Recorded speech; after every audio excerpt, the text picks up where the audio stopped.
ताज्या बातम्यांसाठी महान करेला सबस्क्राइब करा आणि बेल आयकॉनला क्लिक करा। उद्धव ठाकरे यांनी एकदा आरसा पाहावा मग बोलावं, देवेंद्र फडणवीस। कोल्हापूर दंगल विषयी बोलताना मुख्यमंत्री देवेंद्र फडणवीस म्हणाले, हा 2 गटातला वाद होता, पोलिसांनी त्यावरती कंट्रोल केला असून सगळ्यांवरती कारवाई होणार आहे। तर विरोधकांविषयी बोलताना ते म्हणाले, विरोधी पक्षाला काही कामधंदा उरलेला नाही।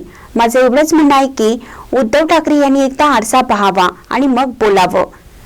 त्यावेळीच त्यांना घरी जेवायला बोलवणारे तुम्हीच होता ना, तुम्ही एकदा आरसा पाहावा असा सल्ला दिला आहे। पाहूया ते काय म्हणतात।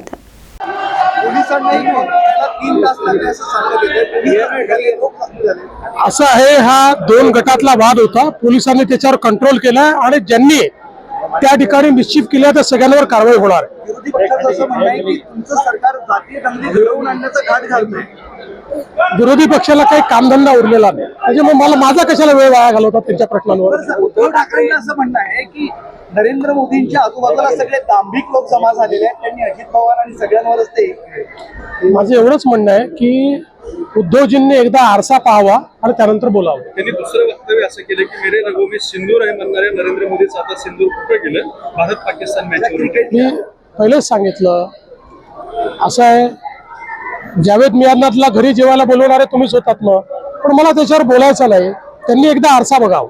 उभऱ्यासाठी हजारो लोक रस्त्यावर येतात, उद्धरांसाठी हजारो लोक रस्त्यावर येतात, पहलगामसाठी येत नाही, त्यांचंच वक्तव्य। तुमच्याकडे काही विचारायला राहिलेलं दिसत नाही मला, त्याच्यामुळे चला